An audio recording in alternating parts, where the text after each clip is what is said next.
How to fix video stuttering and lagging issues in Windows. Hello everyone, this is Sabrina here to help you today.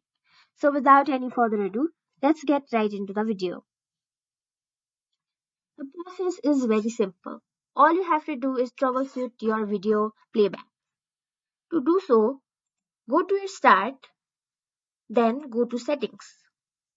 After that, find a setting dialog box, simply search for video playback and open this. Now, all you have to do is find other settings and in this section go to troubleshooting video playback settings. Tap on it.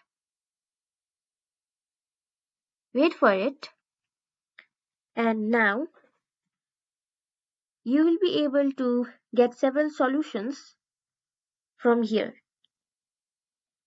So that's how you do it. Thank you for watching this video. Make sure to like, share and subscribe to our YouTube channel. If you got any questions, comment them down and I'll catch you in the next one.